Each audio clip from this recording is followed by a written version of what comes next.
Hey everybody, Carm Capriato, Aftermarket Weekly, episode 184 with Meg Richards. Hi, Meg. Hey, Carm. Well, Meg's been on the show before under a different name. She changed her name to protect the innocent. No, I'm only kidding. Oh, Meg. Meg got married. I did right this spring, this past May. Good for you. Congratulations, Meg Richards. And she's from BJ Automotive, Diagnostic Center in Belfast, Maine. Yes. NAPA Auto Care Center. And the big deal is the Technician of the Year for NAPA 2022. Yes. And that's when we were at the NAPA Expo. We interviewed you along with Matt Fonslow. It was a really great episode. That's back the other person named Meg Lewis. Right. Oh, that was my other personality. Yeah, your other personality. Thank you so much to Dorman Training, coming to you from the Dorman Training Studios, sometimes called my Carm Cave. It's Carm Capriato. Thank you to Dorman Training. Automotive technologies of today and tomorrow demand that professional technicians continuously maintain and grow their knowledge and skill sets. If one does not update, they will evaporate. Mastering the changing technologies, adapting new and more efficient testing techniques, and exploring new tooling and equipment applications are just a few challenges. Dorman Training is dedicated to providing the latest information and proven service and repair tips brought to you by some of the nation's best instructors in the company of some of the nation's best technicians.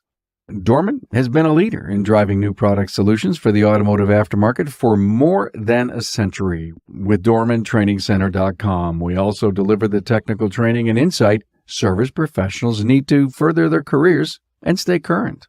The automotive industry constantly evolves with technical advancements, making it crucial for technicians to stay updated with the latest trends and techniques.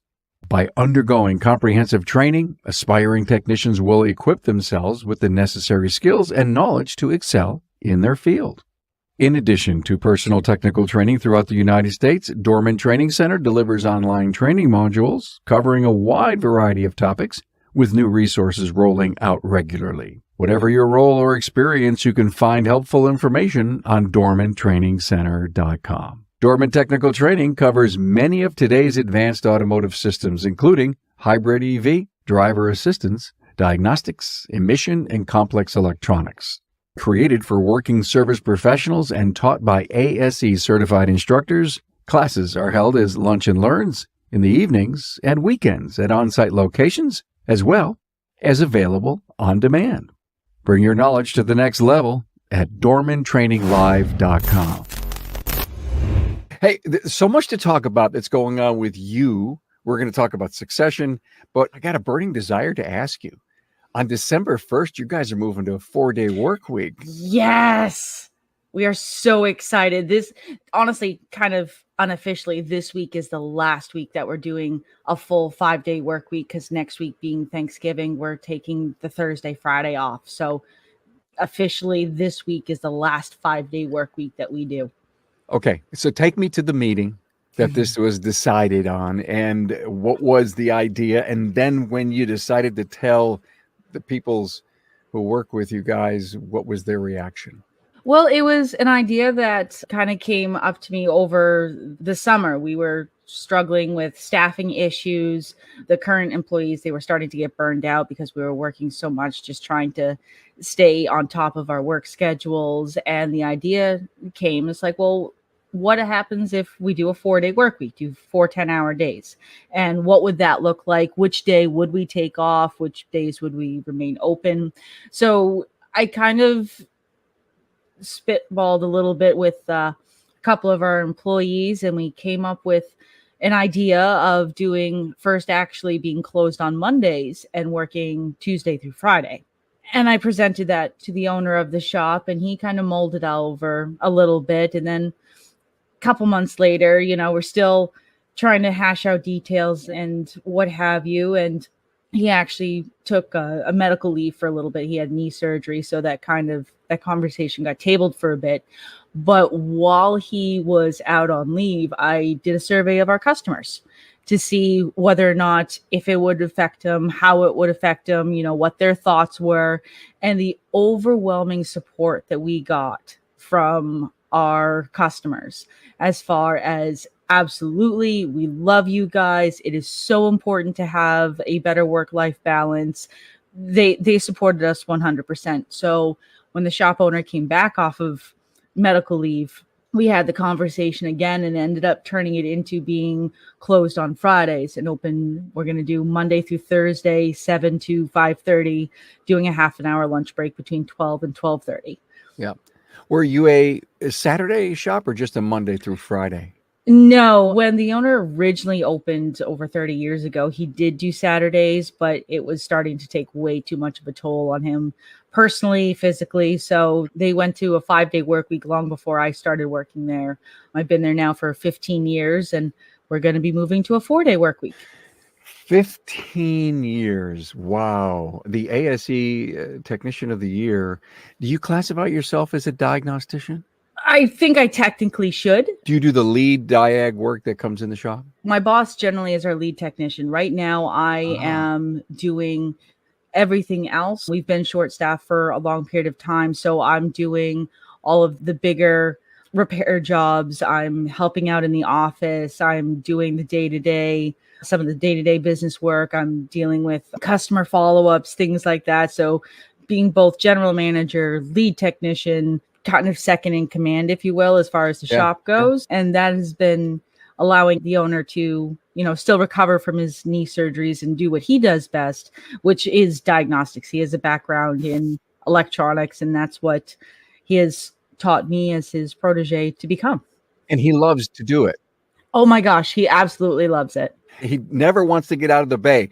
I mean, he is not going to sell you the business, because what would he do after that? His game plan is to stay on as an employee of part-time or as a consultant, if I need him, because I do still lean on him. I'll have a really challenging diagnostic job. Sometimes with the CAN buses, you start chasing your tail around. It's like, okay, he's the one that I go to. It's like, all right, this is what I've done. This is where I believe is where we're going. Can you just make sure that I've dotted my I's and crossed my T's? Can I just throw a wild idea at you? Sure. All right. So there's been some recent discussion on Matt Fonslow's podcast about roles and what we call each other. And I was really inspired by one of his episodes, and I started to write. I was starving to find out, what do we call an A-Tech today, of which we would want to classify your boss as. Right. Love to do that stuff. And you're the apprentice or the next best person going there. Wouldn't it be neat, instead of calling, well, I got to hire an A-Tech. Oh my God. There are mechanical A-Techs that are so good with their hands. I mean, they could go in blindfolded and do a timing job. So why don't we call a diag person, I'm not even sure I love the name anymore, diagnostician. Okay. Why don't we call that person a technology specialist? Ooh, I really like that. And actually, that is a very good description for not only what we do, but what we have to deal with. I mean, today's technology on cars has gotten to the point that absolutely. ADAS, keys, the future, EVs, it's Everything. all technology. It's all technology. And a technology specialist takes their work home up here in their brain, right? And they play around. They're on their phone because they're working their network, and they're writing case studies to remember what happened. They're reading service information. It is a different job, and a job that you have to work, study for, and take training, a technology specialist. Yet the mechanical specialist, it's still just as important. Yeah. Yes. And think about the work that a technology specialist could find on a vehicle for the mechanical specialist. Absolutely. They definitely go hand in hand. I like that. I like the technology specialist. I think I'm actually going to steal that. You can have that. And maybe this is the first episode I'm doing, and I got to get Matt on to talk about it, get his approval. I think he'll go for it. I really do. And try to make a change in the industry, because it goes back to one of the episodes that we did with Matt on the Bear, about in the food industry, you call each other chef. It's a respected name when you say chef. And we've been struggling. What could we call our hardest working, smartest, quote, smartest technology specialist? It's not as simple as chef, but it is, I think, a different moniker and something I think we should think through. Hey, I see that you guys do car care clinics in the shop. Yes, that was an idea that I had. It's been slow going back, getting that up and going on a regular basis. COVID kind of really shut things down for a little bit, and then we've almost been in kind of recovery mode as far as being short-staffed still. What kind of short staffing happened because of COVID? When it first came up, we were down to 3 people. It was one office person, myself, and the owner. And then we were able to bring people back once things started to get a little bit more information out there and we could figure out what we could do. And we got almost completely back fully staffed for a while. And then for the last, I'd say, year and a half, it's been a struggle to, in some ways, keep people, but for the most part to find new people to come in, to try to get new technicians, new apprentices into the field. We had a couple techs move on to some better jobs that it made much more sense for them to go, and we wish them all the best. But that left us with kind of, a gaping hole. So we've started using the NAPA apprenticeship program. Right now, I've got a young man who is currently going through that, where he just turned 21. He's always been interested in cars, but college really isn't an option for him. So he's becoming really knowledgeable and is really catching on to things fairly quickly. And we just hired another gentleman who's been in and out of the industry over the last 20 years, who's really shaping up to be a good part of our team. Well, good for you. I find it fascinating to think back of how impactful COVID was.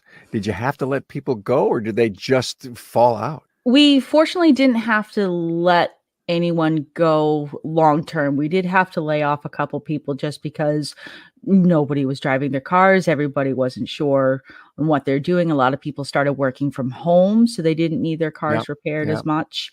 So once things started opening back up a little bit more, we were able to bring back those employees who got laid off. And then for one reason or another, one of them was family reasons, they ended up having to move on to a different career path.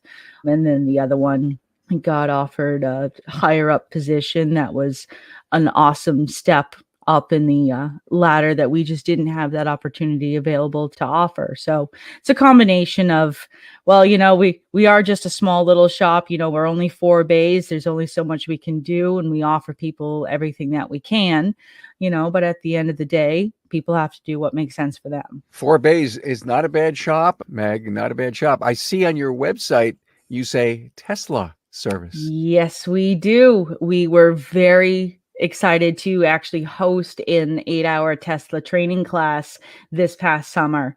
So that was super exciting. We had shops from our local area, as well as one shop that came down from Canada to come and participate. So it was really an exciting opportunity for us to be able to host it. We actually even got one of our customers to loan us their Tesla for the day, so we could have multiple Tesla models available to do hands-on training. Meg, you don't own a Tesla Y? No, not yet. Not that's getting there. Tracy and I were in one at Apex on our way to a restaurant, and we had never been in a Tesla, and we were really fascinated with it. And we said to the Uber driver, "Does this go fast?" And he happened to put his foot down on the accelerator. It is quite the feeling to do that. It is so fun. Yeah, and so it wasn't the Plaid, but it was a Y, and it was fun, and we were fascinated with it. And that was our first ride in a Tesla. And it really got me kind of romanced to maybe my next car should be a Tesla. I got to double check with Tracy if it's okay with her. That was so interesting. So, female technician, any issues at all inside the industry with your peers, with your customers, in the respect that you so well deserve? It's definitely lessened over the years compared to what it was when I first started getting into this industry. And it's now to the point that I have built up my own reputation. So people in our local area, they do know of me or have heard of my name through word of mouth through some of their other friends. So it's been very nice to see that recognition that way. As far as customers come in, I know most of them by name, they know my name, and it's nice just to have a conversation, or somebody will come in and be like, "Oh, so and so referred me and they said that I needed to talk to you." So, especially over the last 5 years, the overwhelming support and welcomeness from communities and other people in the industry has definitely been a very positive step forward compared to what it was 20 some odd years ago when I first got into the industry.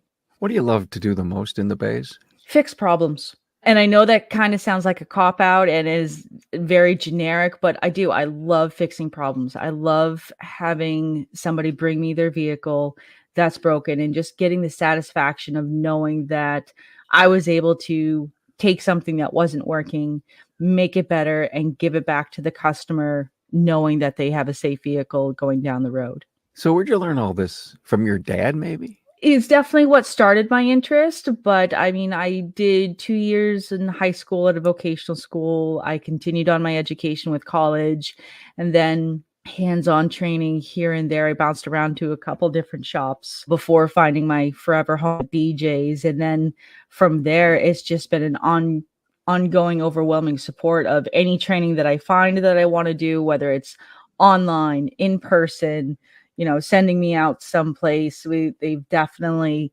supported me through that. I mean, you have to keep up with training. If you do not invest in yourself, you will get left behind with the way how vehicles change just so rapidly. You had told me a while back that you did a little work in the hospitality business. Did Yes. did that really help you on the counter? Yes, definitely for customer service goes. I mean, nothing's worse than somebody coming in for checking into a hotel and the reservation got messed up, and in your system, it's actually for the day after that they're showing up right in front of you and you have a completely sold out hotel. So learning how to think on your feet, become a problem solver while still maintaining a smile on your face and trying to help this person who's in distress standing immediately right in front of you. I mean, there is no, "Oh, let me call you back." No, it's right there and you need to figure it out, or it's not a very good situation to be in. Okay. I remember recently being in front of some college students, and I do believe there was one woman in the class, young, 17, 18, 19 years old, really doesn't have a clue, just not a clue what they want to do in their life. Right. Were you like that back in the day? I mean, as you said, you were going to school for this. Did you have any idea that you could become not only a full-time diagnostician, technician in the industry, but a future shop owner? I was one of those weird kids that knew exactly what they wanted to do Wow. as early as 14. That's when I really started getting my hands dirty. One of my family friends actually gave me a truck. They sold it to me for $1 for my very first vehicle I love it. to tinker with. And that's when I really started to realize that I loved working with my hands. I loved working on automobiles. So I found out that our local vocational school offered an automotive technology program. It was a 2-year program. I took it. I graduated from that high school with honors, and then realized I'm like, hey, I still want to continue this interest in there and still continue my knowledge. So hence why I continued on in college, and the rest, I guess, as they say, is history. We come across as an unprofessional, sometimes dirty industry. And again, if we could change the name of our smartest people to technology specialists, and we start wearing white lab coats while we're doing Right. diag, I'm leaning toward the reason is that we need more females to pay attention to this industry of ours, because women have special traits that I think can lend themselves to a much better work environment. What do you think some of those great traits would be? It really still depends on the person, but I mean, women tend to be a little bit more detail oriented. We're seem to have a more effective way of keeping multiple balls up in the air. So say, on the average day, I'm going to work. So I'm figuring out, okay, this is what I have on my schedule. I double as the shop foreman. So I've got to make sure that everybody else has their jobs, that parts are here.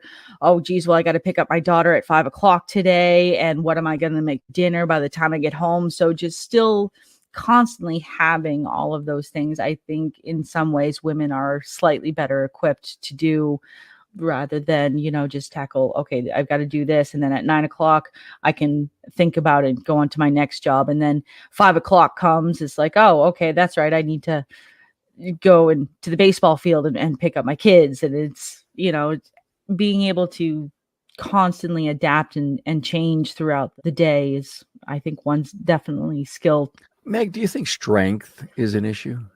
It most definitely is. But on the flip side of that, I've also had to come up with creative ways to overcome that. And that may not necessarily be asking somebody else to give me a hand, because sometimes that's not an option.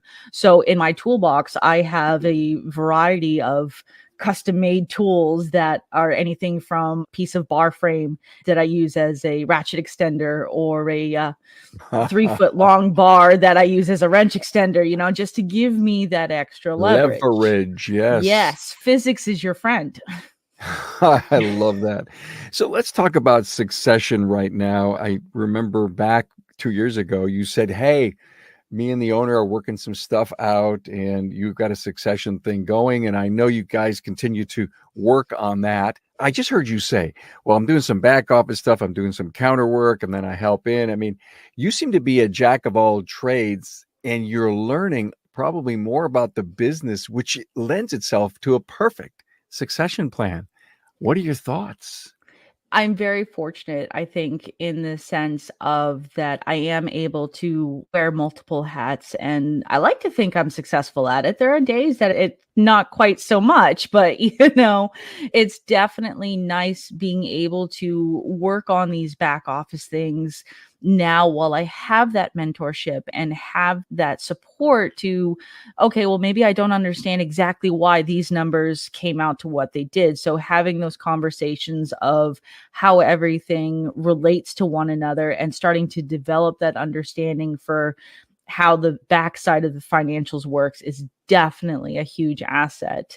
And I'm glad I have it now, rather than just being thrown as okay, here you go, now run things. What was a great big light bulb moment for you from financials or the back office stuff? Oh, realizing just exactly how much I don't know. I mean, I knew things kind of, related to one another in one form or another, but to actually sit down line by line is like, wow, okay, this is what this means. Realizing that there are so many more questions that I have now that I have this information and slight understanding.